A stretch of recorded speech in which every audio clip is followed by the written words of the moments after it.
Olá, gente, boa noite. Tô vendo as primeiras pessoas já entrando.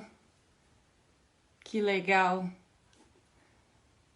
Ah, o meu irmão tá aí também, o Bruno, que lindo, obrigada. O projeto Budiões também já entrou. Então, como a gente inverteu, né? Era para eles serem o host, mas a gente decidiu entrar pelo meu Instagram. Eu já vou autorizar aqui a entrada deles. Budiões.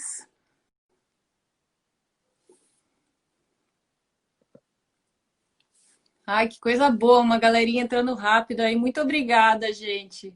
Ah, o Felipe Guzmão, que legal. Oi, a Marina, boa noite. Boa noite, Roberta. Tudo bem? Tudo bom e você? Tudo certo. Ai, que bom, obrigada pelo convite. Estou muito feliz de participar da live, ainda mais do projeto Budiões, que é um grupo de peixes que eu tenho um carinho assim especialíssimo pelos bichos. Fiquei muito feliz mesmo com o convite. Roberta, a gente que agradece você aceitar esse papo, participar aí de uma das edições do nosso Papo de Papagaio, né? Já que os budiões são conhecidos em tantos lugares como peixe-papagaio, né? Então a gente escolheu esse nome. Mas a gente que agradece sua participação, a gente agradece todo mundo que está aí presente, né? Que está interessado aí em saber um pouquinho mais sobre É, sim. os budiões. Até uma galera aí também da Biologia Marinha. Eu acabei de ver aqui o César, a Natália Roos também, que estuda budiões, faz um trabalho lindo lá no Rio Grande do Norte. Que honra ter essa galera toda aí ligada na gente. Que bom. E num dia muito especial, né? Hoje, Dia Nacional da Ciência, Dia Nacional Uhum. das Pesquisadoras e Pesquisadores.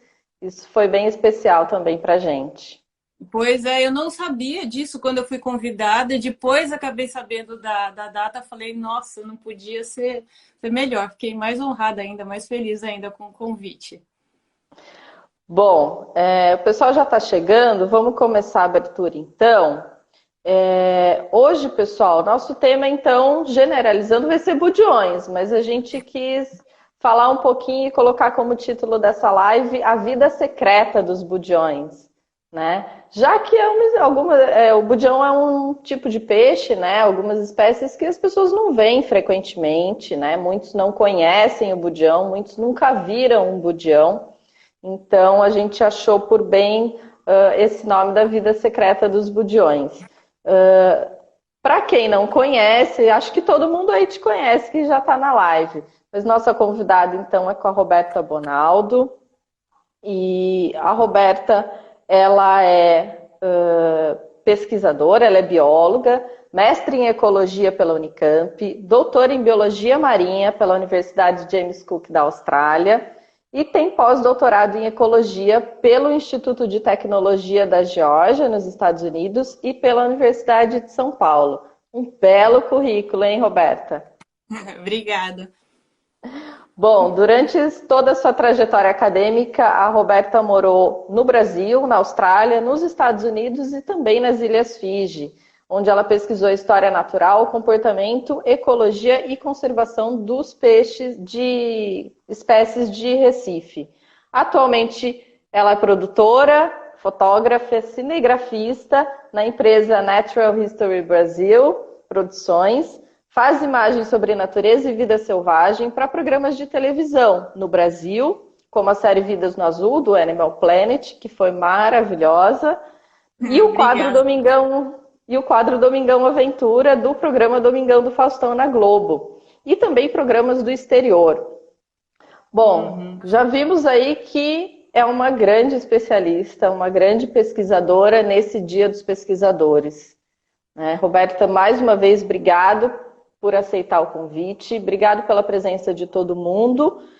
Mas antes da gente começar a falar dos budiões, Roberta, eu queria entender assim, já que você tem esse currículo, né, toda essa história, esse investimento do tempo da sua vida com pesquisa e conservação, como que os budiões entraram na sua vida? Como que toda essa trajetória, onde que os budiões entraram em toda essa trajetória e quais foram as pessoas, pesquisadores ou não, que te influenciaram e que te inspiraram aí nesse trabalho?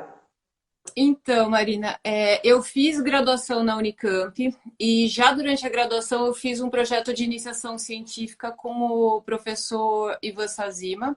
Vou até ver se eu vou colocando umas fotos aqui conforme eu vou falando. E na minha aqui eu com o professor Ivan Sazima, queridíssimo, um grande. Nossa, o Ivan é assim. Você chegou a conhecê-lo, Marina? Conheci ele em Juro. Noronha, quando ele ia Ah, fazer as pesquisas lá no projeto Golfinho Rotador, e é uma inspiração incrível. Não sim, temos ele a mesma tem. área de pesquisa, mas ele é uma inspiração de pesquisador. Eu falo, é o modo, a visão dele, ele tem um olho, né, uma forma de interpretar as observações que a gente faz na natureza. A gente ia mergulhar com ele, ele voltava assim com um monte de anotações novas sobre comportamento. Uhum. Então, o Ivan foi uma escola enorme para a gente, uma escola valiosíssima e com muito olho assim para comportamento, para história natural e também para a parte de divulgação que eu acabei seguindo, mas ele sempre incentivou. Hoje é mais comum, né? Mas na época eu comecei, acho que iniciação científica em 2000, 2001. Muita gente não tinha ainda essa preocupação com divulgação e o Ivan já tinha antes disso. E eu fiz, mas para encurtar a história, eu fiz a minha iniciação com o peixe borboleta no litoral de São Paulo, na Ilha Bela. E no mestrado, o Ivan falou: não, agora o campo seu e do João Paulo também, meu marido, vocês vão fazer em Fernando de Noronha. E eu, apaixonada por peixe borboleta, que era o meu objeto de estudo da iniciação, já fui para Noronha pensando em estudar peixe borboleta. Só que em Noronha, naturalmente, existe uma abundância muito baixa de peixes borboletas. Então, para estudar comportamento, história natural, ficava complicado, e que era a minha área. E logo assim que eu mergulhei lá, eu já até conhecia Noronha antes, tinha ido como turista, antes de trabalhar com o Ivan, já me chamava muito a atenção os budiões. E lá eles são bem abundantes, tem 3 espécies grandes lá. Eu fiquei apaixonada pelos bichos e falei assim, bom, mas deixa eu ler, ver o que esses bichos fazem. E aí, lendo os artigos, os livros sobre eles, aí, aí não teve mais volta, né? Porque são peixes que têm um comportamento muito incrível, mas eles têm também uma importância ecológica muito grande para os recifes, né? A gente pode, acho que a gente vai até falar durante a live, eles fazem uma série de funções diferentes nos recifes. Então, todo o funcionamento dos recifes, a saúde dos recifes é bem dependente da atividade desses peixes. Então, eu fiz o mestrado com o Ivan. Depois, quando eu estava para terminar o mestrado, uma das viagens, na verdade, na metade do mestrado, uma das viagens, quem foi o Sérgio Fletter, que hoje é professor da UFSC, né, da Federal de Santa Catarina. E um dia, conversando com ele, o Sérgio falou para mim: Rô, você já está com um orientador maravilhoso no Brasil, por que no seu doutorado você não pensa em sair do Brasil? E eu tinha uma admiração enorme pelo David Bellwood, que é um cientista inglês, mas já na Austrália há muito tempo. Tá aqui, ele encobriu. Mas, enfim, continuei a trabalhar com os bichos na Austrália, fazendo outras questões também para a fauna australiana. Foi muito legal. Que bom, que bom. Agora vamos então falar do nosso assunto, que é os budiões, né? Já que o pessoal se encanta tanto, quem conhece se encanta tanto com eles, como eles te encantaram também. Roberta, você que estudou a fundo os budiões, como e onde que eles surgiram? Começaram a surgir essas espécies? E quais as relações que eles têm com outras espécies que também vivem em ambientes recifais? Os budiões, eles hoje são considerados peixes dentro da família Labride, né? Até pouco tempo, quando eu comecei a estudar, eles eram uma família separada, né? Eram os Scaride, mas agora eles são posicionados em outra família e estima-se aí que eles surgiram, estima-se não, eles surgiram ainda no Mar de Tétis, né? Quando a gente tinha um mar só juntos, então tem umas estimativas que o grupo, os labrídeos, surgiram no final do Cretáceo. Tem uma colinha aqui. E Aí, antes do fechamento desse mar, já teve uma diversificação e esses peixes já se espalharam.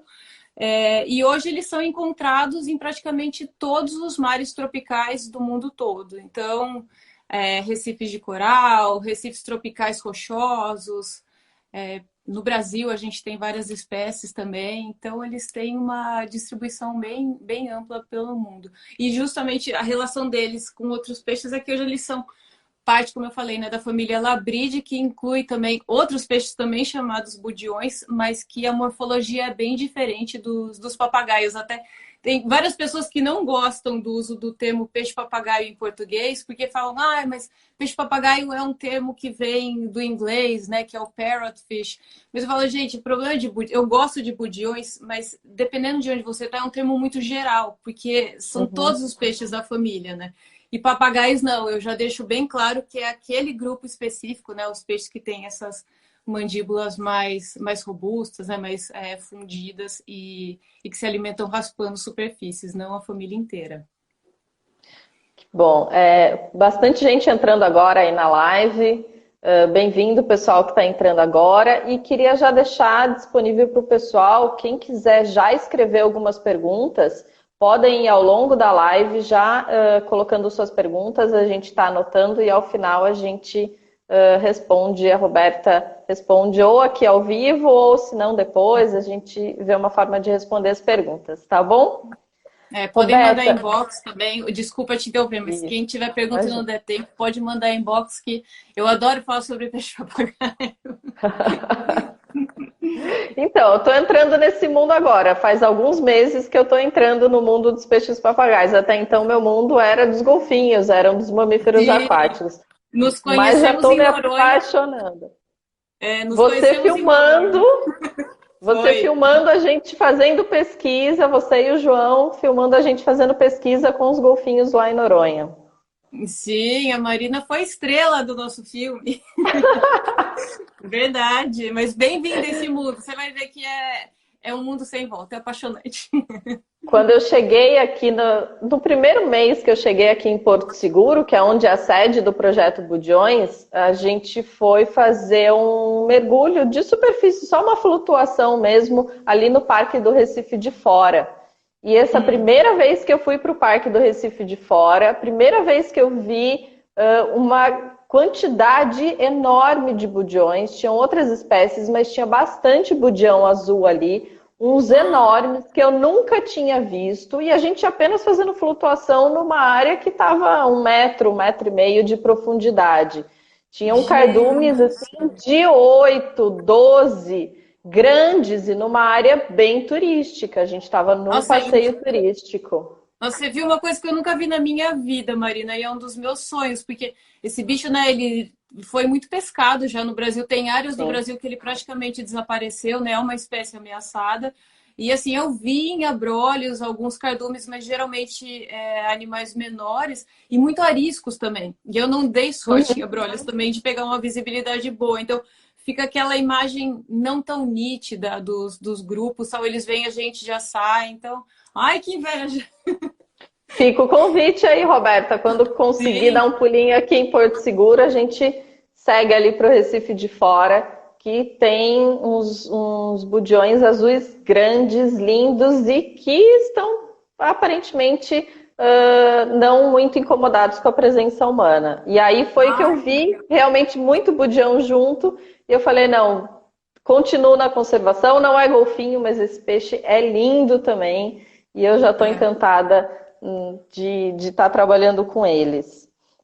Roberta, nessa sua fala inicial, você começou a falar um pouco da diversidade, né? Que tem alguns que já são chamados de budiões, outros de peixe-papagaio, um nome muito popular. Mas você já sinalizou para gente que esse grupo ele é muito diverso, né? São muitas e muitas espécies. Existe uma estimativa de quantas espécies desse grupo existem e elas estão presentes tanto no Atlântico quanto no Pacífico e no Índico, né? Existe alguma diferença principal entre as espécies desses lugares? Sim, então, hoje, Marina, a gente tem reconhecidas 100 espécies, até um número redondo é fácil de lembrar. 100 espécies de peixes-papagaio no mundo todo. E geralmente a estimativa desse grupo é bem confiável, porque eles são bichos que estão mais em mares rasos, né? Se alimentam de algas, tal, então eles são bem distribuídos em recifes rasos. Uma ou outra espécie ocorre um pouco mais profundo. E a gente tem uma diferença bem grande das espécies, principalmente o Atlântico e o Indo-Pacífico. Inclusive, quanto a gêneros, a gente tem gêneros, né? Ou seja, alguns tipos de peixes papagaios que a gente só tem aqui no Atlântico, que são os Sparizoma. Deixa eu até ver se eu acho umas fotinhos dele. Esse daqui é um deles. Inclusive, é o Sparizoma amplum, Amplo. que eu estudei. Esse daqui tem muito em Noronha, esse daqui. Inclusive, esses dois bichos que eu mostrei são da mesma espécie, tá, gente? Fase inicial, fase terminal. Esses bichos têm uma reprodução bem legal, depois eu falo. Mas, enfim. E no Caribe, no Indo-Pacífico, a gente tem gêneros que só tem lá também, principalmente umas espécies grandes, umas espécies que abrem uns buracos grandes no substrato quando eles se alimentam, eles são restritos ao Indo-Pacífico, né? O gênero Bobometopon, o gênero Chlorurus. A gente até tem espécies escavadoras no Atlântico, mas dentro desse grupo dos Sparizoma, principalmente. Então, esse daqui é a maior espécie de peixe-papagaio que existe, né? O Bobometopon muricatum. Chega a mais de 1 metro de comprimento. É um bicho fantástico e ele é um bicho alto também. Então, são gêneros que a gente não tem aqui no Atlântico. Então, teve uma evolução, uma separação grande aí quando teve o fechamento do Mar de Tétis, né, dessa separação biogeográfica desses dois grupos. E assim como a maior parte dos grupos de organismos recifais, os peixes-papagaio também têm uma diversidade maior naquela região do Indo-Pacífico que a gente conhece como Triângulo dos Corais. Então, ali Austrália, Papua Nova Guiné, Malásia, Indonésia, ali é o que a gente chama de centro de diversificação. Então, tem um número de espécies enormes. Tanto aqui. Foi engraçado. Quando eu saí do Brasil, eu estava acostumada a mergulhar em Noronha, que você tem 3 espécies, né, grandes. Tem umas menores também, mas os principais, né, as que eu estudava eram essas 3 grandes espécies. E de repente eu caí no Indo-Pacífico, eu tinha Recife que tinha 20 espécies de peixe-papagaio. É terrível. Você falava, gente, como é que eu vou identificar esses bichos? Tanto é que eu lembro que eu cheguei para o meu orientador e eu falei, eu já quero sair coletando dados. Ele falou assim, não, a primeira coisa você vai trabalhar de assistente de campo para um dos seus colegas e vai aprender a identificar esses bichos. Aí depois a gente pensa no seu projeto. E ele está certíssimo, não dá para ir para campo sem saber identificar as espécies, né? Então tem uma diferença grande, sim, Marina, de distribuição aí, das espécies e dos chamados grupos funcionais, que a gente chama também, entre diferentes regiões do mundo. Você falou aí, realmente é difícil, a gente tem que aprender muito bem a identificar esses peixes, né? E o que não é uma coisa fácil, né? Você já mostrou aí uma foto do Sparizoma amplo, ele tem 2 fases bem diferentes. O amplo é um dos que eu conheço, não conheço ainda 100 espécies, mas do amplo, que é uma das espécies que a gente vai trabalhar no projeto Budiões, é o que eu acho que tem a transformação mais visível, uma transformação muito grande, tanto de cor até de formato do corpo, né? E essa transformação e essa dificuldade na identificação das espécies de budiões vem um pouco relacionada com a parte reprodutiva deles, né? Você falou aí, já um estava na fase inicial, o outro na fase terminal. Explica um pouquinho para o pessoal, para a gente, o que é essa fase inicial, o que é essa fase terminal, como é que acontece essa reprodução dos budiões?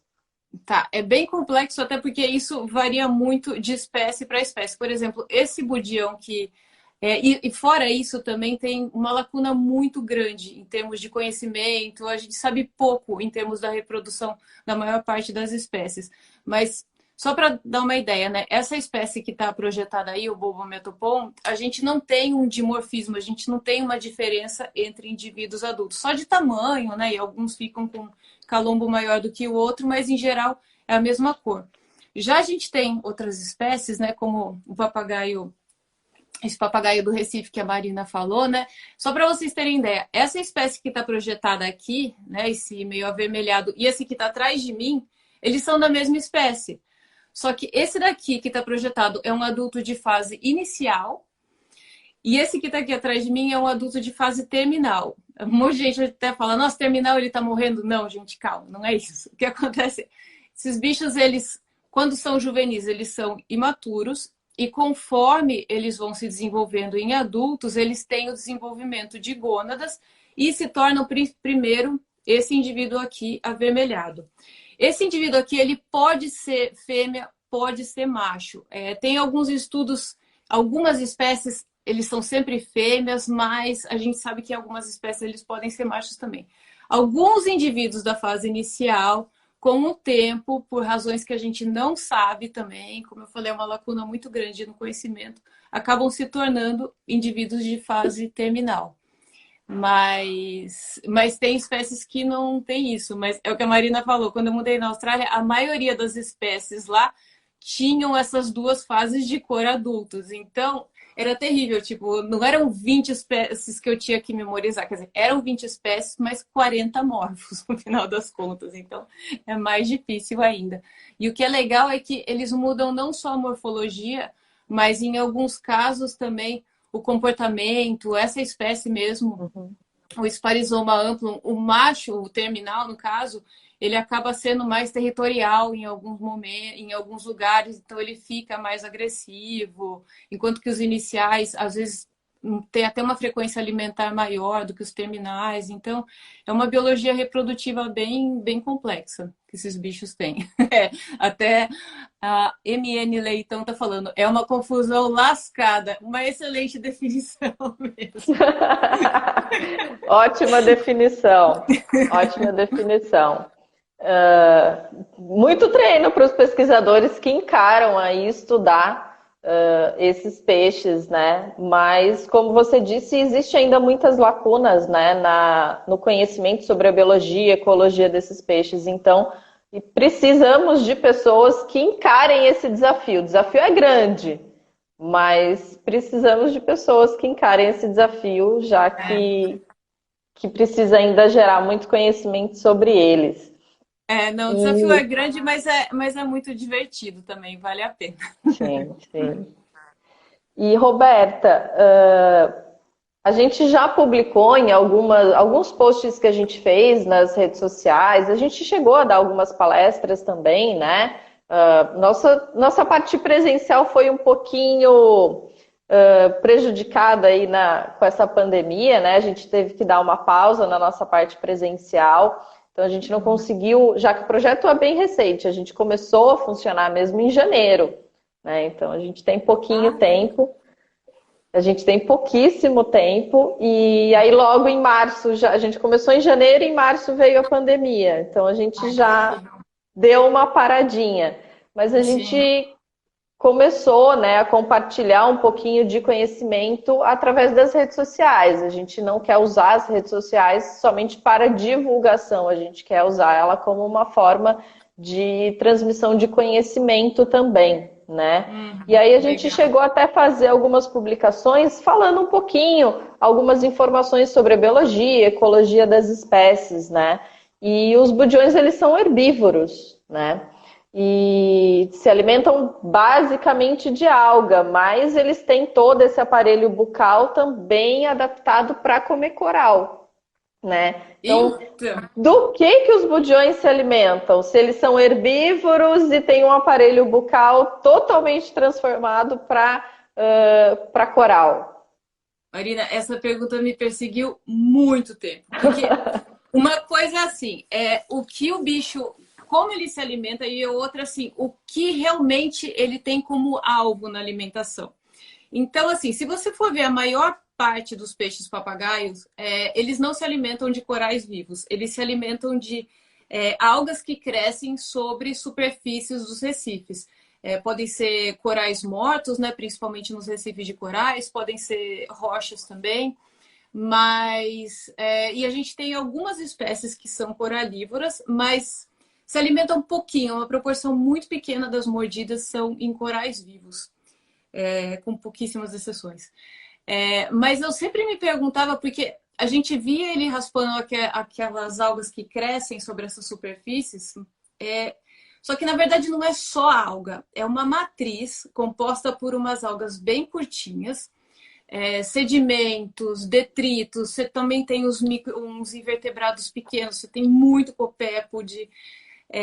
Então, eu sempre falo, o que será que eles realmente têm como alvo? Alguns autores, em algum momento, chegaram a falar, não, eles não são, na verdade, herbívoros, eles são provavelmente detritívoros, porque você tem uma quantidade muito grande de detritos sendo aprisionados por essas algas.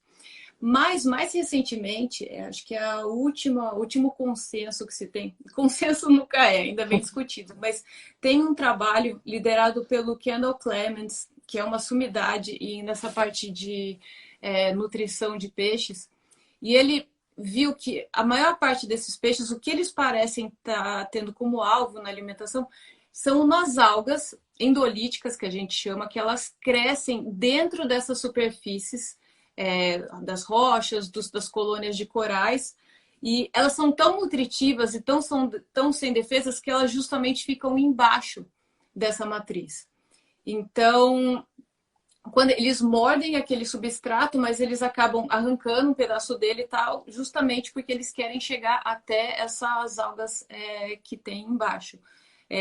Cianobactéria também, mas é difícil achar uma classificação deles e eu acho que ainda vai demorar um pouco para ter um consenso, porque pode ser que o alvo sejam essas algas, mas ainda assim eles estão comendo uma quantidade de detritos muito grandes e tem um trabalho também pelo laboratório do David Bellwood que eles viram que a quantidade de microcrustáceos, de copépodos que eles comem é enorme também, maior do que até muitos predadores de microinvertebrados mesmo no Recife. Então, a discussão é bem grande. Mas eu gostei muito desse trabalho do Kendall Clements. Acho que foi lançado faz uns 3... Foi publicado, lançado, faz uns 3, 4 anos. E que eu achei que trouxe uma visão bem nova. Mas eu acho que falar herbívoros hoje, a maioria das pessoas aceita bem. Mas teve uma época que só falavam, não, são detritívoros. Agora, por conta dessa descoberta, acho que eles voltaram para a herbivoria também. Roberta, você falou aí que em alguns momentos é possível a gente, quando mergulha, seja um mergulho autônomo, né, de scuba, ou mesmo uma flutuação, um mergulho de apneia, é possível às vezes ver os budiões se alimentando. E uma coisa legal é que às vezes não é nem possível, além de ver ele se alimentando, ouvir ele se alimentando, né? Aquele barulho que faz dele raspando é impressionante. Às vezes, acho que as pessoas às vezes não se ligam, mas a gente que mergulha um pouco mais de calma, com tranquilidade, prestando atenção nos detalhes, né? Foi uma das coisas que me chamou atenção aqui no Recife de Fora. Eu me afastei um pouquinho do pessoal da área turística ali, que tinha bastante gente que vai nas escunas ali para fazer a flutuação. Fui com mais 2 pesquisadoras do projeto e com o Vinícius, que é o nosso gerente do contrato com a Petrobras. A gente foi mostrar os budiões e toda aquela área onde acontece turismo, né? E a gente se afastou um pouquinho, mantivemos ali na área permitida, mas a gente se afastou um pouquinho ali do pessoal e a gente conseguiu bastante ouvir esse som. Foi impressionante. É incrível, né? Eu até falei no começo da live, né? Que essa é uma das... Até é o que dá o nome desses bichos, é a cor deles, né? Que parece um papagaio, uma arara. E esse bico que a maior parte das espécies tem, né? Que é formado por dentes fundidos deles. Que se renova a vida inteira do bicho, mas ele justamente usa esse bico para raspar o substrato consolidado dos recifes. Então, colônias de coral, pedras. E no caso dessas espécies com as mandíbulas mais fortes, a gente é bem isso mesmo, Marina. Eu já cheguei a encontrar esses bichos. Eu lembro um dia eu estava fotografando uma serpente marinha, acho que estava fazendo uma filmagem para o João Paulo. E de repente eu escutei creque, creque. Eu olhei do lado e tinha um papagaio se alimentando desses grandes. Eu falei, caramba, que coisa incrível, né? Nem estava focada e a gente localiza o bicho pelo barulho mesmo da mordida dele. É fantástico. Um dia eu ainda quero gravar esse som e soltar esse som aí, disponibilizar para o pessoal sem a imagem, para o pessoal só ficar ouvindo. E Ai, se depois você quiser, eu te quando... passo. Eu tenho Ai, gravação, queria muito. eu te passo. Eu tenho gravação, inclusive, do Bobo Metopom, que é aquele gigantesco, aquele ogro. E é incrível, assim. Parece que tem alguém comendo bolacha do seu Então, como Doideira. o ambiente marinho, muita gente, né, não conhece, não tem esse costume de mergulhar, eu queria, além da gente mostrar a imagem, né, já que a gente já coloca bastante imagem nas redes sociais, nas palestras a gente coloca bastante foto, mas eu queria mostrar outra coisa, que é esse som deles, né, já que muita gente não vai conseguir mergulhar e ouvir esse som, eu queria mostrar esse som para as pessoas também. Não, pode. Eu te E mando. que bom, que bom. E Roberta, já que eles têm essa função, né, de se alimentar de algas, de outros organismos ali no Recife também, e desde da nossa escola, primário, quando a gente começa a estudar ciências, depois a biologia, a professora, e eu já fui professora, não de escola, mas de faculdade, a gente sempre vem com a ideia e que é muito consolidada de que todo organismo tem um papel no meio ambiente, né? No ecossistema, todo organismo tem a sua função ali no ambiente. E dos budiões, qual que é a função dele nesse ambiente que ele vive, que é o ambiente recifal? Nossa, tem tanta. Não é uma no caso deles, Não é né? Eles têm uma. muitas. Eles têm muitas. Primeiro, o controle de crescimento de algas. As algas têm um crescimento muito acelerado, muito maior do que das colônias de corais. E os budiões têm uma importância muito grande, assim como outros peixes herbívoros, de limpar a superfície dos recifes das algas, e com isso eles permitem o crescimento de corais, de esponjas, enfim, de outros organismos recifais que não teriam espaço para crescer se não fosse essa limpeza, essa faxina que eles promovem nas superfícies. Fora isso, Marina, como eles têm essas mandíbulas fortes, né, e mordem a superfície dos recifes, eles acabam mudando o formato do recife também. Então, eles fazem uma erosão, eles vão mudando toda a configuração, todo o formato das superfícies. E uma coisa que é interessante também é que quando eles vão comer as algas raspando o substrato, eles acabam engolindo também pedaços desse substrato consolidado. E essas porções de substrato são moídas, eles têm como se fosse a gente chama de dente faringiano, né? Como se fosse uma moela atrás da boca. E essa parte que é moída acaba sendo liberada sob a forma de areia nas fezes. Então, a gente até brinca, né, que aquelas praias lindas de areia branquinha são resultado das fezes dos budiões. E fora isso, né, acaba sendo alimento também para grandes predadores, para mesopredadores também, então garopas, tubarões. Então eles têm uma. Estou tentando lembrar se eu estou esquecendo alguma função, mas as principais. E fora isso, predação de corais. A gente tem algumas poucas espécies. Aqui cortou. Mas é uns cetoscaros que se alimentam de corais e acabam alterando, né, o formato das colônias, mediando a competição entre diferentes tipos de corais. Então, tem uma série de papéis desses bichos nos recifes. Então, já é bastante informação, Roberta. E então eles têm muitas funções. A gente já conhece aí, já consegue identificar mais de 100 espécies. Aqui no Brasil são cerca de 9, 10 espécies, né? E às vezes as pessoas olham tudo isso que a gente está conversando, toda essa informação que você está passando e acha que já é muita coisa, que não tem mais nada para ser descoberto. Mas você mesmo já falou que existem ainda muita coisa para a gente descobrir, tem muita lacuna no conhecimento dos budiões aí na biologia, ecologia, comportamento desses animais.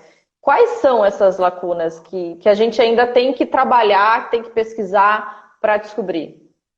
Então, Marina, uma coisa que é interessante, assim, a gente tem muitos estudos sobre peixe papagaio e como a gente sabe dessa importância da alimentação deles, né, como herbívoros, a maior parte dos estudos acabou focando justamente nesse assunto, na parte da herbivoria. mas como eu falei, a questão da reprodução, agora até no Brasil a gente tem alguns estudos da Natália, da Marília, que estudaram a questão da maturação dos bichos, mas a gente precisa para mais espécies, a gente precisa de mais detalhes.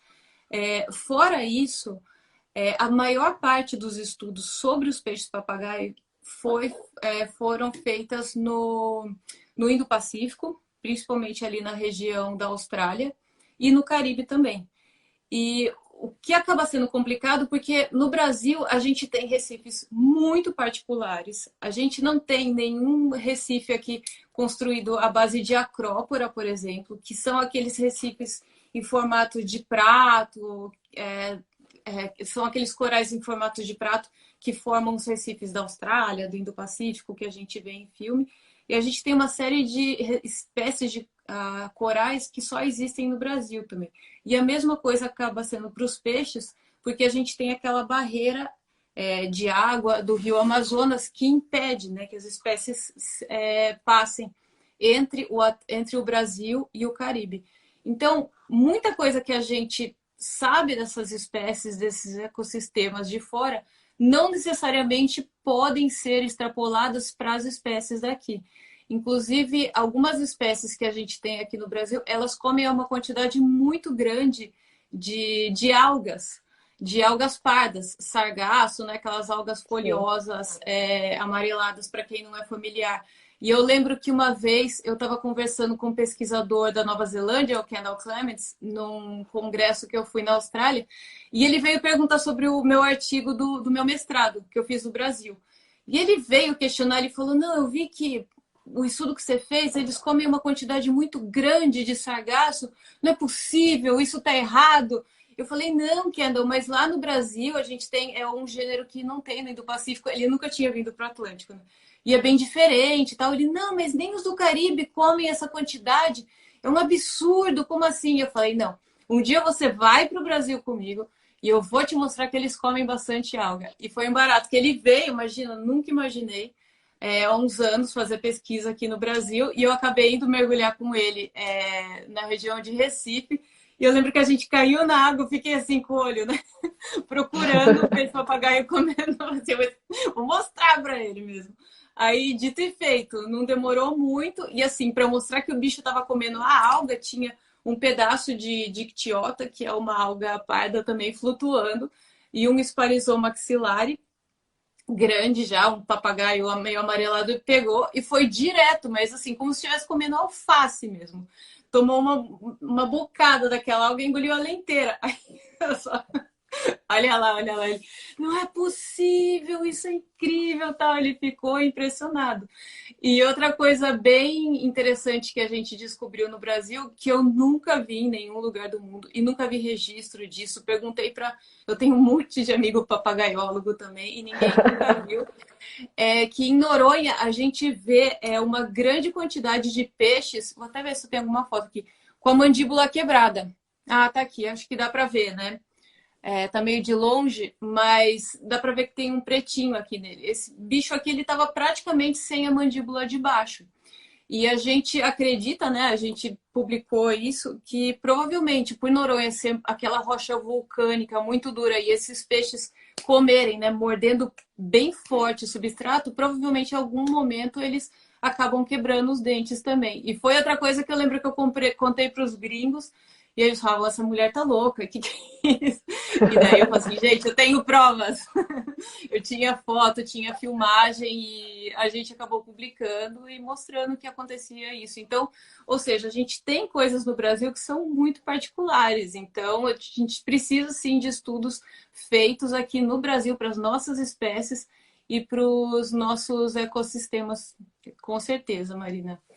E até tem uma coisa muito legal. Olha, isso daqui. Fique de olho nisso. Posso dar uma dica? Pode, deve. Não, isso não acontece só no Brasil. É que eu sou apaixonada por isso. Isso acontece com várias É espécies lindo. de. É lindo, né? Você já viu isso? Descaros e cloruros. Gente, olha que coisa linda. Vocês conseguem entender o que é? É um peixe-papagaio e ele está dormindo dentro de uma bolha. Essa bolha, gente, é um muco que ele produz com a pele dele. É como se fosse um saco de dormir, um casulo. E tem experimentos que indicam que esse casulo ajuda tanto aos predadores olfativos, né, moreias, que são os predadores noturnos, não detectarem esse peixe enquanto ele está dormindo, que ele está mais distraído, quanto também a os parasitas, então principalmente crustáceos, parasitarem esse peixe. Então é como se fosse até o artigo publicado fala, é como se fosse uma rede contra mosquitos que eles entram dentro para dormir.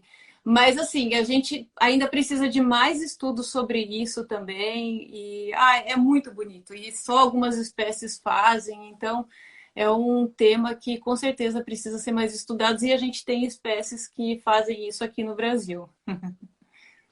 Então, Roberta, quando eu comecei a trabalhar aqui no projeto, alguns colegas mergulhadores, né, que não são biólogos, mas que mergulham bastante, começaram a me enviar fotos.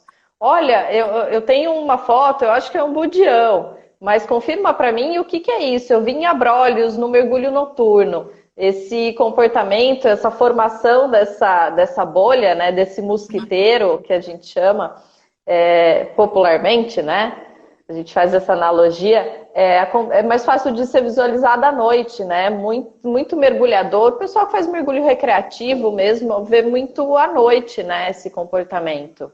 E aí eles começaram a me mandar mensagem perguntando, que realmente fica uma foto muito bonita, é um comportamento diferente de a gente ver um peixe passando na nossa frente, você vê ele paradinho ali, né?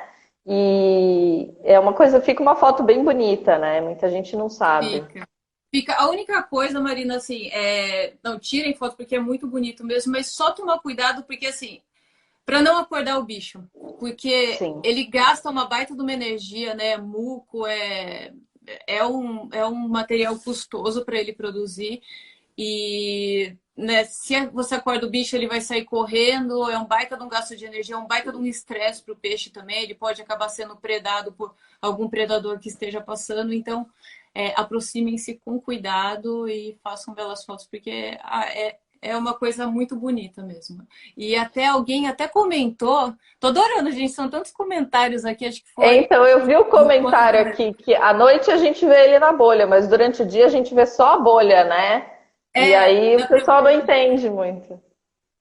Dá para ver o restinho, né? Que justamente ele dormiu ali à noite, ele sai durante o dia e deixa, e não tem como ele reutilizar a bolha. Mas a gente não sabe, por exemplo, qual que é a frequência, se ele sempre faz essa bolha ou se não. A gente sabe que algumas espécies, os esparizoma, no caso, não fazem, é o que tudo indica, né? Pelo menos nunca foi observado. Então, é uma das coisas mais. É uma das coisas mais bonitas, não. É uma das muitas coisas muito bonitas que esses bichos fazem. Bom, ó, tá subindo um monte de pergunta aqui, hein? Mas vamos continuar, depois a gente foca ali nas perguntas. Roberta, aqui na Bahia, você até falou isso, os budiões, eles são muito pescados, e quando eu cheguei aqui, eu cheguei aí em restaurante, o pessoal me oferecer moqueca de budião, em Caraíva, isca de peixe, né? Pedi uma porção de isca de peixe, o pessoal me ofereceu de budião. Então, a gente, aqui na Bahia, em outros lugares também, aqui no sul da Bahia, em outros lugares, esses peixes são muito pescados. Eles têm uma importância econômica para algumas comunidades, né? E sim, você já citou aí que o budião azul, né, o Scarus trispinosus, ele está ameaçado de extinção, né? Para outras espécies, qual que é o status delas aqui no Brasil, né? Estão muito ameaçadas, estão pouco ameaçadas, e essas outras espécies fora do Brasil, né? A gente tem um pouco de conhecimento do que acontece aqui, mas fora do Brasil eles também são alvo da pesca, como aqui, para algumas comunidades? Então, depende muito do lugar, Marina. Por exemplo, na Austrália, as pessoas simplesmente não têm interesse nenhum de se alimentar desses bichos. Mas, em compensação, em outros lugares ali no Indo-Pacífico, Filipinas, Indonésia, Malásia, são muito pescados, a ponto de, assim, você quase não vê mais indivíduos grandes em muitos recifes que eu mergulhei. A não ser, claro, né, no caso de reservas bem mantidas e bem vigiadas, esses bichos são bem apreciados também e aquele efeito que a gente vê, né? São recifes que geralmente já teve a retirada dos grandes carnívoros, né? Então, tubarões, os grandes badejos, garopas. Depois você acaba pegando os carnívoros um pouco menores até chegar nos herbívoros de médio para grande porte. E os papagaios estão entre os herbívoros maiores. Então, tem muitos lugares. O Bolmetopon muricatum mesmo é uma espécie que também está ameaçada de extinção, que é essa espécie gigante. E o que me preocupa é assim, tem alguns lugares que a gente sabe que esses bichos ainda estão na região, mas em números muito pequenos. Então, é o que a gente fala de perda do papel funcional do bicho, ou seja, ele está lá, não dá para saber que ele desapareceu, não dá para falar que ele desapareceu, mas em números muito pequenos para que a gente fale que ele ainda exerce os papéis funcionais que ele deveria exercer naquele lugar. E em alguns casos também a gente tem a remoção dos indivíduos maiores. Então você tem alguns indivíduos de determinadas espécies, mas só os juvenis muito pequenininhos. E daí você tem um comprometimento de tudo, né? Primeiro que para o bicho agir mesmo, remover uma grande quantidade de algas, ele já precisa estar com a mandíbula maior, precisa ser um indivíduo adulto, um adulto grande. Para se reproduzir também, a gente tem uma relação praticamente exponencial para muitas espécies de peixes, né? Do tamanho em relação ao número de larvas, de gametas produzidos também. Então, é muito complicado. Mas no Brasil, eu tô tentando lembrar, Marina, exatamente quais são as espécies, que faz um tempo já que eu vi a lista e a portaria. Quais são as espécies que estão em status de ameaça, mas o problema também é que a gente está com várias espécies, se eu não me engano, até o Scaruzelinde, numa situação de deficiência de dados. Isso significa o quê? A gente até tem essa ideia de que os bichos estão, de certo modo, ameaçados, mas a gente não pode afirmar isso com certeza e colocar o bicho numa lista de espécies ameaçadas, porque a gente não tem dados que mostrem que a população foi diminuindo ao longo do tempo. Então é muito complicado, sabe? Mas a gente precisa, né, de uma educação melhor. A gente é um país que não tem sequer estatísticas pesqueiras. A gente não sabe quanto se pesca no Brasil há muito tempo já. E a gente precisa, né, de planos, de estratégias de manejo para proteger esses bichos, porque realmente a situação é bem preocupante. A Então, ó, Bárbara trazendo Segal, uma. a Ah, Bárbara Segal até confirmou aqui para mim. Obrigada, Bá, que o Scaruzelinde consta como deficiente de deficiente. dados mesmo. Então é complicado. A gente fica meio que travado quando não tem os dados, né? É como você disse, né? Precisa de pesquisa, né? A gente não. É difícil ficar afirmando as coisas e sem pesquisas, né?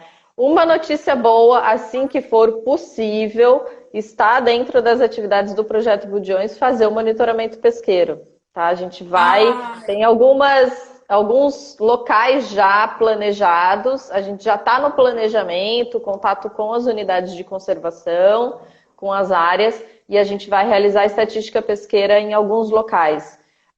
Agora, no início, não são tantos locais, a gente vai realizar aqui na Bahia e no Espírito Santo, em 4 locais em cada estado. A gente vai direcionar um esforço aí para a estatística pesqueira, né? legal. Porque e trazendo essas informações de que o Trispinosus ele está classificado como ameaçado, as outras espécies como deficiente de dados, mas eles não são proibidos de serem pescados aqui no Brasil, né? A gente tem o plano de recuperação dos budiões, que foi feito pelo Matheus aqui no Brasil, e ele traz algumas regras, né, principalmente do tamanho mínimo e do tamanho máximo, que esses peixes, eles, áreas, né, específicas, um manejo que tem que ser feito, todo um estudo, um plano de retirada desses budiões e esses tamanhos mínimos e máximos, né? E uma das Sim, coisas que a gente vai fazer é entender se essa retirada que hoje em dia é permitida, né, com tamanho mínimo e máximo, ela também está sendo respeitada, né, sim. É, isso para tem que as ser, espécies. isso tem que ser fiscalizado, tem que ser implementado e conversar com as pessoas também, né? Porque aquela manejo de espécies é manejar pessoas. E eu tive uma Exatamente. experiência bem legal quando o meu primeiro pós-doc que foi nas Ilhas Fiji, o meu campo, e eu morava numa vila em frente ao Recife de Coral. E tinha uma reserva, era pequena, mas era uma área de Recife de Coral fechada e o resto da praia era um Recife onde podia não só pescar, como pisotear, o pessoal fazia de tudo que você pensar. E eu lembro que eu olhei de fora do mar, né, antes de mergulhar, eu falei, cara, essa reserva é muito pequena e isso aí não vai dar efeito. E a hora que eu caí na água e entrei, era assim, era ir do inferno para o céu, sabe? A quantidade de corais, mesmo as espécies de peixes, o tamanho dos peixes era bem diferente. E essa foi a primeira vez que eu tive a experiência de conversar com pessoas. Então, eu fui conversar nas vilas, né, para falar assim, gente, se tá tão diferente, né, não tem coral pisoteado e até alguns peixes mudavam bem dentro e fora, é porque essas pessoas estão respeitando. E conversando com as pessoas, imagina, pessoas simples, assim, eram vilas de 200 a 400 pessoas, muitas delas não tinham quase nada de estudo, e elas falavam assim, não, a gente tem muito orgulho de ter essa área preservada, e tinha toda uma educação também das pessoas, mostrando a importância e mostrando que se a reserva estava preservada, você acaba tendo um transbordamento, né, de vários peixes para fora dela também, então acaba beneficiando as áreas de pesca. Então é muito esse trabalho de conversar com as pessoas. E aí eu fui até aprendendo, né, que a reserva, obviamente, eu queria que fosse maior, mas ela já tinha sido muito menor e pela própria iniciativa do chefe da vila e da população, ela já tinha sido expandida acho que umas 3 ou 4 vezes nos 10 anos que ela existia. Então é isso, sabe? Conversando com as pessoas e fazerem elas perceberem essas mudanças também e essa importância de preservar, até porque muita gente percebe que os peixes estão acabando, né? Eu acho que o Uhum. caminho é conversar com eles só assim, não, tá acabando, mas dá pra gente fazer um trabalho em que a gente consegue recuperar e vocês pescarem por mais tempo e com mais qualidade também. Então todo mundo acaba ganhando. E não só os budiões, né? Como você falou, as pessoas percebem que os peixes, né? São muitas as espécies, não só de budião, não só de peixe-papagaio, que estão acabando.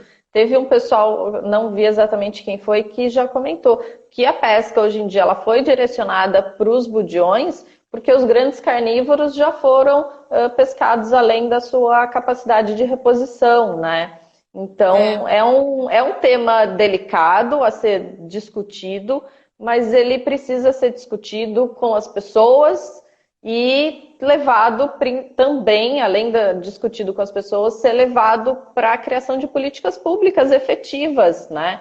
Que sim. trabalhem aí, que visem a sustentabilidade, né? Se a gente Roberta, fala, mas desculpa. tá acabando aqui, daqui a pouco a gente cai. E eu tenho só mais uma, eu tenho mais uma questão que eu queria discutir nesse papo que tá bom aí, e depois a gente tem algumas perguntinhas aí bem legais para responder.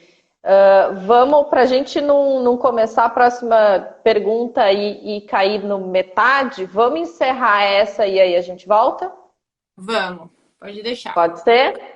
Pessoal, a gente vai encerrar aqui então e já tá voltando logo em seguida, tá bom? Pode voltar aí, um minutinho a gente já volta, a gente espera todo mundo de volta aí e principalmente quem fez as perguntas aí, que a gente vai responder as perguntas, tá bom? Voltem aí, galera. Tá bom. Pode deixar que eu abro agora, pode ser, Roberta? Pode ser, tá ótimo. Tá ótimo. Até. Oi, Voltei. Roberta. Voltamos. O pessoal tá voltando aí também, tá chegando. Porque o papo tá bom, né? O pessoal tá voltando e é muito bom, a conversa tá muito boa. É um tema que você gosta muito, né, Roberta? Os budiões estão aí, tem um cantinho no seu coração aí que a gente às vezes acha que pesquisador é meio frio, né? Que é muito técnico, essas coisas, mas tem um cantinho aí que tem os budiões no coração, né? Ah, eu falo, o que move pesquisador é a paixão pela ciência, né? Claro que na hora de analisar os dados, de interpretar, a gente tem que ser Sim. técnico, tem que ter essa parte, né, o mais impessoal possível, menos subjetivo possível, mas o que move a gente em pesquisa é a paixão, né, pelo assunto, pelos bichos, pelos ecossistemas, não tem jeito. Eu sou apaixonada por eles.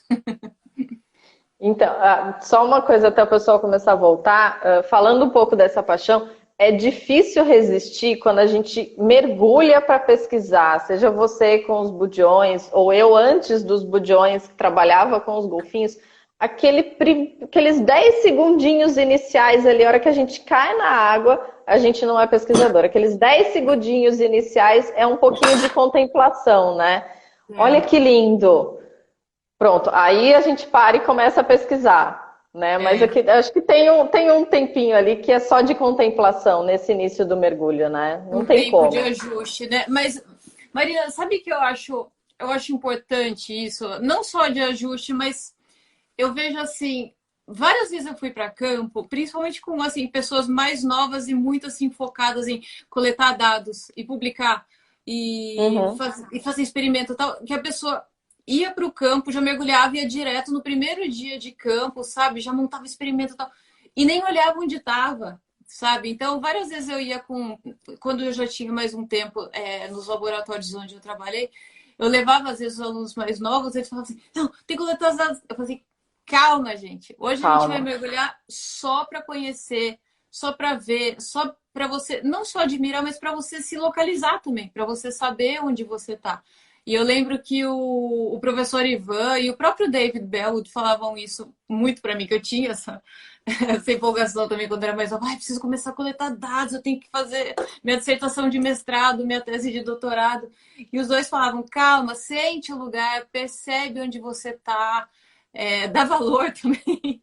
Olha onde você chegou, você está trabalhando num lugar. Eu trabalhei em lugares muito bonitos também, né? Então, se localiza, se situa primeiro, saiba o ecossistema onde você está, não vai olhar direto só para a sua espécie, só para o seu experimento.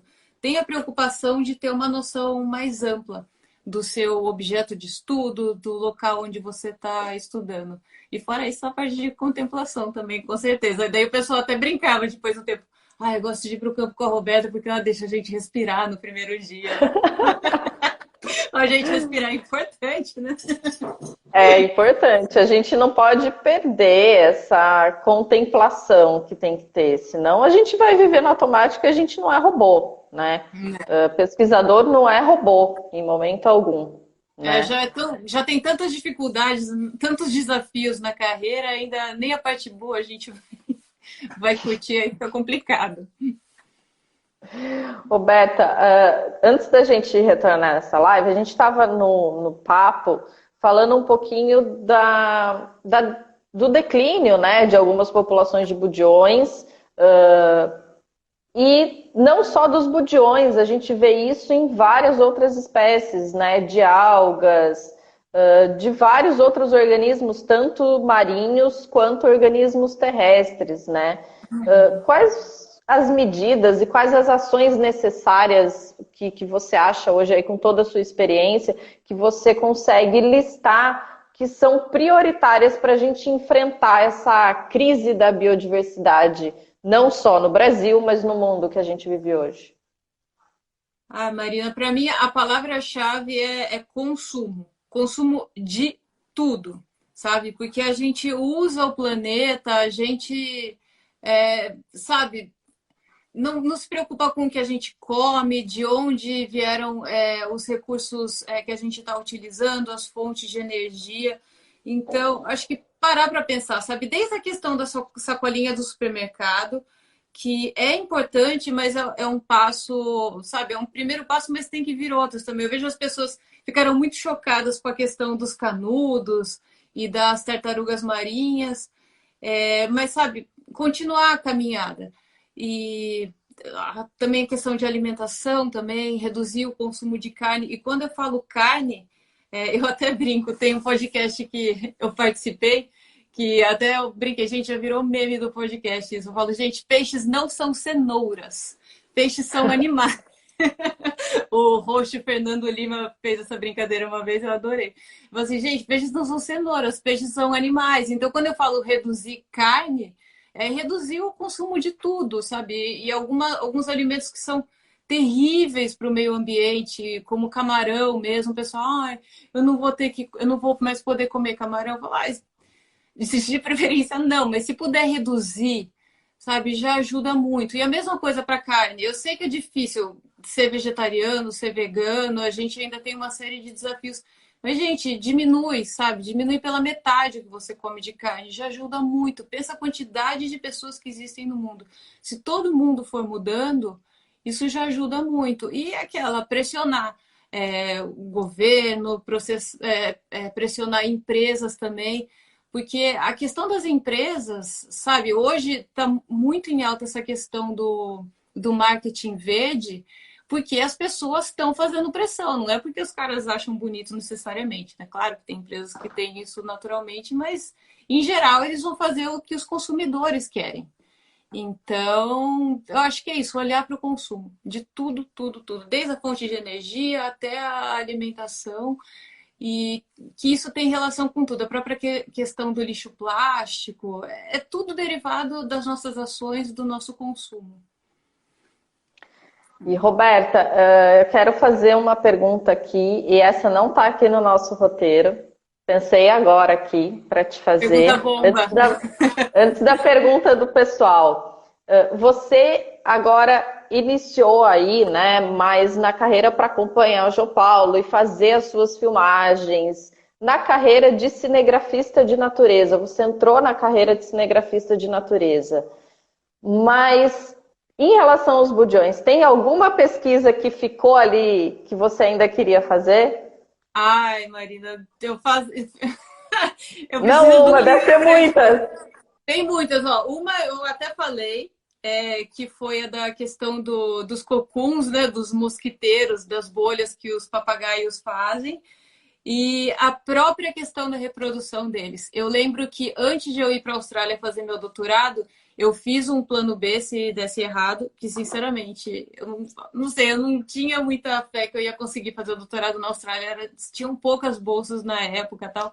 E eu sou apaixonada pela reprodução dos bichos, então eu queria estudar como é que é a estrutura social das três espécies que eu estudei no meu mestrado, e a reprodução também, tamanho mínimo, máximo, e se existe alguma relação tipo entre o tamanho do bicho e quando acontece essa mudança de fase, de sexo. Então, eu acho que são essas três coisas: os mosquiteiros e estrutura sexual e social de algumas espécies. Tá bom, né? Tá bom, tá bom. Já tem uma listinha aí para ir tocando paralelamente essa carreira nova aí de Que cinegrafista. eu foquei muito na alimentação. E então, a alimentação, acho que eu já estou feliz. Estudei a parte de predação de coral, remoção de algas, então acho que eu queria ir para uma área que eu não explorei com eles e que eu sou apaixonada.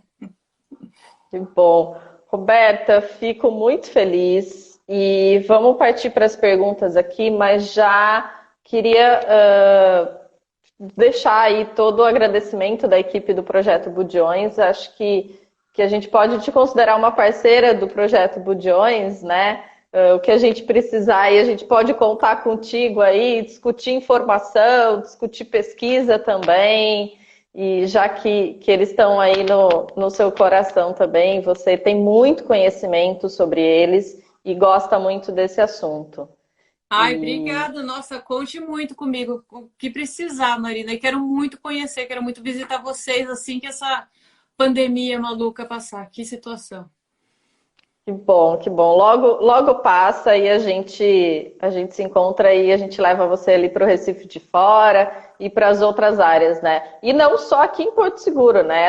A área de atuação do Projeto Budiões é do Maranhão até o Rio de Janeiro, né? E em toda essa área a gente tem um coordenador regional, um coordenador de ponto focal. Muitos você conhece, né? O Cadu no Rio de Janeiro, o Guilherme Sim, Longo no Rio Grande do Norte, são os sim. coordenadores das nossas áreas focais aí. A sede só do projeto é aqui em Porto Seguro, é aqui na Bahia, mas a gente vai ter ações aí, não só de pesquisa, mas também de educação ambiental e outras atividades também, né, em vários estados, com pesquisadores que você já conhece muito bem, já trabalhou junto. Sim. Ai, que Professor equipe Maurício maravilhosa. Ostin, no Espírito Santo, o nosso coordenador é o professor Maurício Ostin. Temos o Uhum. Jorge no Rio Grande do Norte, que é uma área que não teve tanto mergulho, né? Muita pesquisa, a gente vai fazer bastante coisa lá. Tem uma Uhum. equipe muito boa, a gente conseguiu Sim. juntar uma equipe muito boa.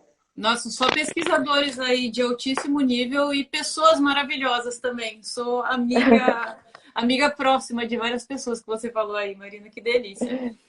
Que bom. Roberta, teve bastante pergunta, a gente anotou algumas aqui.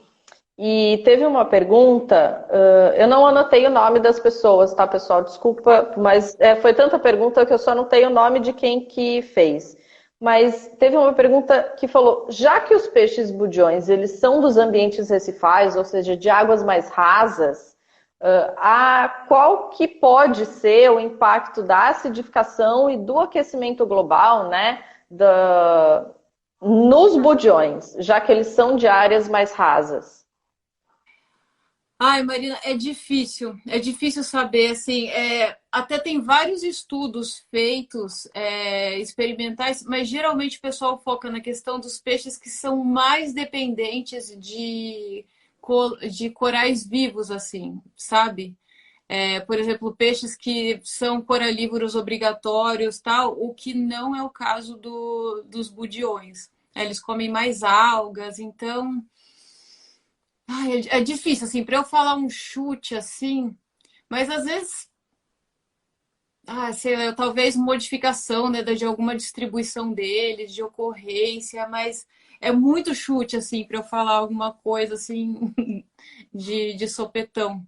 Mas, você pode, o que a gente sabe que pode acontecer, né, por exemplo, mudança na cobertura de algas, mudança de alguns itens que eles se alimentam, então dependendo de como isso acontecer, né, você pode afetar algumas espécies que sejam mais sensíveis ou mais seletivas em termos de hábitat e de alimentação. Muito bom. Roberta, a gente teve uma outra pergunta aqui. Os budiões, eles não costumam, algumas espécies não andam em grandes cardumes e outras espécies até a gente vê inserida em cardumes de outras espécies que não budiões, Sim, né? sim. E então, o comportamento se, né, e de que forma que o comportamento social dos budiões e também essa questão de fase inicial, fase terminal, ela pode de alguma maneira influenciar no comportamento alimentar deles? Ah, sim, sim. Tem várias espécies que formam, igual você falou, né, os grupos mistos no caso, não só com outros budiões, mas com outros peixes herbívoros também, com peixes cirurgiões, com quifosídeos até, tal, que são grupos de oportunistas mesmo, né? Eles se juntam tanto pela proteção contra predadores, como às vezes para atacar alguma região do Recife que tem alguma defesa, né? Como uma donzelinha, por exemplo, que é um peixe que é super defensivo com as algas que ela Uhum. cultiva. É, então, sim, a questão social, né, de acordo se eles estão em grupo ou não, mas tem poucos estudos sobre essa temática também. Mas a gente vê o horário também muda a atividade deles, então. Eu respondi a pergunta, Marina. Sim, acho sim, sim, tá Ah, ótimo. Bom, uma próxima pergunta aqui. A gente comentou, você trouxe várias informações sobre essa questão deles morderem os corais até chegarem a ingerir alguns pedaços, né, um pouco dos corais. Teve uma pergunta se isso pode afetar, como que ele afeta esse coral, se isso é muito prejudicial, se é um impacto muito negativo para os recifes de corais como um todo, e não somente para aquele coral que ele está mordendo, né? Então, você tem predador de coral como tem predador de tudo quanto é organismo dos recifes, né? A gente tem alguns estudos que mostram que essa predação pode alterar o formato das colônias. Tem até um estudo meu que eu mostrei, né, que com o tempo os buracos que eles abrem nos corais vai mudando toda a forma da colônia. E a gente tem casos, sim, de predação extrema por peixe-papagaio matar a colônia. Agora, isso faz parte da própria, em condições saudáveis, isso faz parte da própria dinâmica do Recife. E a maior parte dos peixes-papagaio, como eu falei, eles comem pouco, né, em termos proporcionais, corais vivos, eles comem mais colônias mortas cobertas por algas, e os corais vivos que eles comem, a maior parte das espécies, são espécies que geralmente têm uma resiliência maior, que são aquelas colônias mais massivas, né? Os porites. Então, e a gente acha que eles acabam até mediando meio que a competição entre diferentes tipos de corais. Então, ele vai acaba diminuindo um pouquinho mais a resiliência, né, a resistência dessa espécie de coral e dando chance a outras espécies que não seriam tão resilientes. E isso, assim, não tem estudos experimentais, mas é uma hipótese que a gente tem. Agora, Roberta, teve uma pergunta aí que tem a ver com essa sua vontade de, em algum momento, pesquisar um pouquinho mais sobre o cocum, sobre o muco, né, Tá. dos budiões.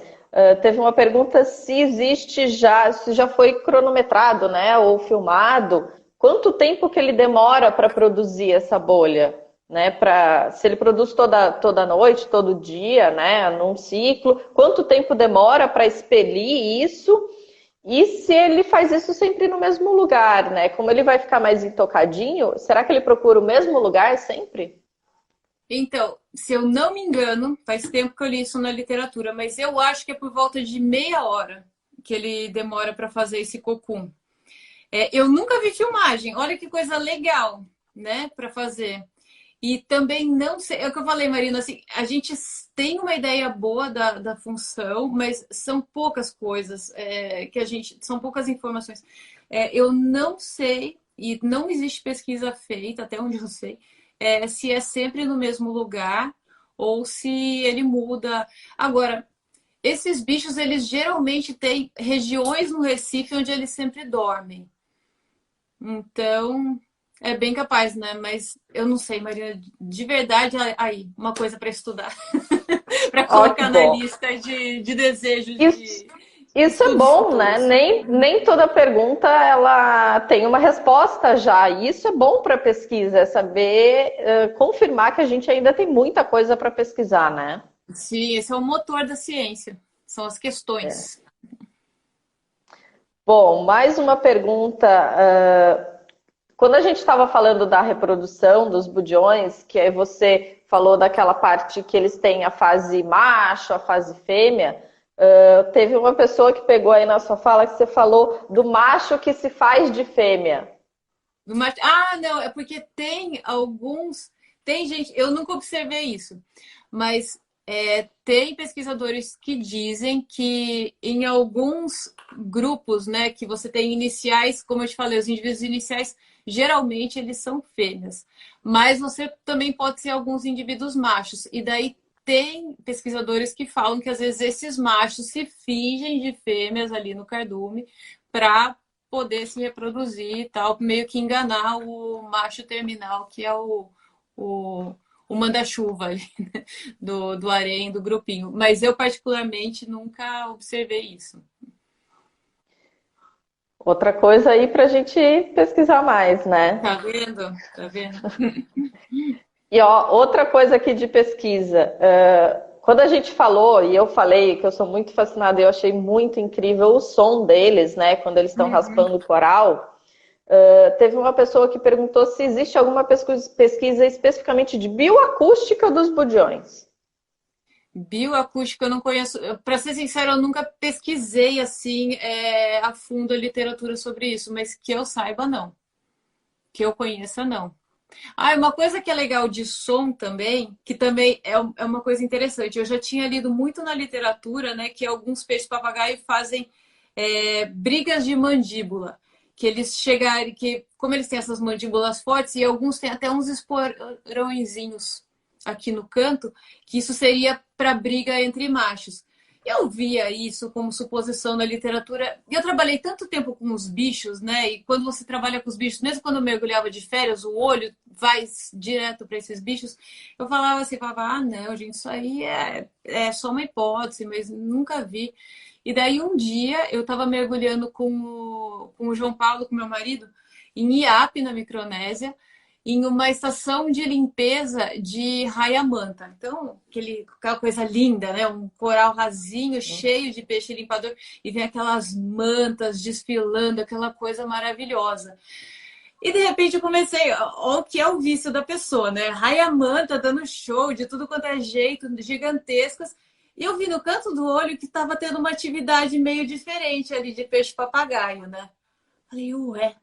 Eu fiz sinal para o João, falou, vou até ali e já volto. Eu fui atrás e eram dois machos fazendo essa briga de mandíbulas. Uma coisa que nunca tinha visto, fui ver nesse Recife. E a gente ainda voltou 2, 3 vezes para fazer o mergulho lá. E eu lembro que todo mundo foi para as mantas, eu fiquei vendo os machos fazendo essa briga de mandíbula. E o que é interessante é que a gente também escuta, assim. Eu lembro que um até chegou a quebrar o dente em uma dessas brigas. Foi, caramba, os bichos brigam sério e gostam de um barulho mesmo, faziam um toc, toc, como se fosse mordendo coral, mordendo pedra mesmo. Roberta, o que a gente conseguiu anotar foi isso, tá? Das perguntas. Provavelmente tem outras perguntas. Qualquer coisa eu te passo as perguntas depois e a gente vê um jeito de responder para o pessoal, nem que for por escrito. Mas posso só falar uma coisa? Uma pergunta Claro. que eu vi passar e que me chamou a atenção. Perguntaram se quando o peixe-papagaio quebra o dente, né? Que eu falei daquele paper de Noronha, se ele está fadado à morte ou não. Então, depende do tipo de lesão, porque os dentes deles crescem a vida toda. Então, se é uma lasquinha quebrada, uma porçãozinha, não tem problema. Agora, eu cheguei a ver bichos, se quiserem, eu tenho até foto depois, posso mandar. Tipo, a mandíbula inteira assim, pendurada, sabe? Uma coisa, o bicho deformado, e assim, o bicho já estava super magrinho, bem definhando mesmo. Então, eu acho que num caso desses, o bicho realmente não tem muita chance. Mas na maioria dos casos eram umas lascas quebradas. Então acho que o bicho acho que cresceria o dente naturalmente, senão ele consegue comer de um lado ou de outro da boca, ele vai se virando. Ó, Noronha é bonito, mas não é simples não, hein? Quebra até bico de budião. Tá vendo? Não é mole não. Não é mole não. Roberta, eu queria agradecer muito você aceitar o nosso convite de participar dessa live. Você já há tempo vem acompanhando a gente nas redes sociais. Acredito que vai ser uma grande parceira do Projeto Budiões. E queria fazer um pedido para você. Uma hora que você tiver um tempinho aí, a gente está lançando o nosso programa de ciência cidadã, né? Onde a gente vai tentar fazer uma reconstituição de avistagens de espécies em diversos locais da costa, e para isso a gente precisa da contribuição de bastante gente, né? E a gente já tem, né, o nosso site, budiões.org, e lá tem o ícone Participe, onde a gente está coletando essas informações de avistagem de budiões. Elas não precisam ser avistagens que vão ser feitas daqui para frente, né? A gente quer fazer uma reconstituição histórica. Então, pedir para todo o pessoal, se você aí puder, em algum momento, contribuir aí com algumas avistagens, muito importante. A espécie, a data, o local onde ele foi visto, né? A gente tem algumas informações ali que são específicas, até para quem não conhece, não consegue ainda reconhecer todas as espécies, a nossa página ela tem as fotos como exemplos para cada espécie. Então eu vi esse daqui, e aí você vai ver que ele é um Trispinosus juvenil, né? Legal. E ele é um Amplum na fase terminal, né, na sua fase final. A gente colocou ali para facilitar, já que são peixes de difícil identificação, a gente colocou fotos ali, e aí é só você clicar na fotinho que você viu, do que mais parece o animal que você viu, e aí coloca onde que viu, qual Recife, quando que foi essa foto, e isso é uma forma de ajudar nessas lacunas, né, que a gente falou tanto de lacunas do conhecimento, e uma delas talvez seja a área de ocorrência dessas espécies, né, onde que eles eram abundantes, onde que não eram, isso, às vezes a gente fica pesquisando daqui para frente, né? A gente só pensa, entra no mestrado, entra no doutorado e às vezes quer pesquisar daqui para frente. Eu vou fazer minha pesquisa para o futuro, né? Vou coletar os dados a partir de agora, vou começar a mergulhar agora. Mas os dados do passado são muito importantes, né? Para a gente preencher essas lacunas. Então, se você puder contribuir aí com algumas avistagens, algumas fotos também, mas principalmente o local, data da avistagem, que é bastante importante para a gente, já convidando o pessoal aí que está assistindo a live também, mergulhadores, mergulhador recreativo, né? Como eu falei, alguns mergulhadores começaram a mandar foto para mim quando souberam que eu estava trabalhando com budião agora e não com golfinho. E aí eu falei pro pessoal, tá, e essa foto foi aonde? Foi que ano? E onde que foi? E essa informação já foi para o nosso banco de dados, né? Para a ciência cidadã. Não, conte comigo sim, vou lá preencher e parabéns pela iniciativa. É muito importante ter esse componente aí de engajar a comunidade, as pessoas de fora da academia para ajudar no projeto. Que bom. Roberta, vamos encerrando por aqui então. Acho que o pessoal daqui a pouco fica com fome também. Tá na hora, né? Tá na hora. E, então eu queria agradecer a sua participação, a sua parceria daqui para frente. Logo a gente conversa mais um pouco aí nas próximas ações do projeto. Esperamos você para realizar um mergulho com a gente, você e o João Paulo. Pode um abraço para o João Paulo, que eu conheço também, tá aí assistindo a gente. Um abraço, João Paulo. Filmamos bastante golfinho junto já. Agora vamos filmar budião, Marina. Vamos filmar budião agora. Outro desafio aí. Apesar que eu não sou uma das pesquisadoras do projeto. No projeto aqui eu estou mais na função de gerente, eu estou na função de fazer as coisas acontecerem. Mas eu falei, ninguém me deixa de fora dos mergulhos, não. Eu vou mergulhar também. Alguns dias eu vou deixar as planilhas, os documentos, os relatórios, eu vou deixar ali quietinho e eu vou mergulhar com vocês. Não tenta me excluir, não. Não, a melhor parte, não dá para ficar de fora, não, nem vem. Mas obrigada, Marina. Eu que te agradeço mesmo. Obrigada. E logo a gente se encontra embaixo d'água. Logo a gente se encontra embaixo d'água. E deixar avisado para o pessoal, essa segunda parte da live aqui das perguntas eu já vou colocar direto no nosso IGTV. E logo mais também a live completa vai estar no nosso canal do YouTube. A gente fez um canal do YouTube para que as lives possam ficar na íntegra lá também. Às vezes alguém quer fazer alguma pesquisa para a escola, para a universidade, alguma coisa assim. Então, para que as pessoas possam rever a live na íntegra, a gente criou um canal do YouTube e está colocando as lives lá também. Tá bom? Então, logo mais está disponível para quem quiser rever e indicar aí para as pessoas também que não puderam assistir. Roberta, boa noite. Muito obrigada. Obrigada e até a todo mais. mundo que assistiu. Até mais. E vou esperar o som do bico, hein? O som da mordida. Conte comigo, já te mando. Tá bom. Até mais. Tchau, gente.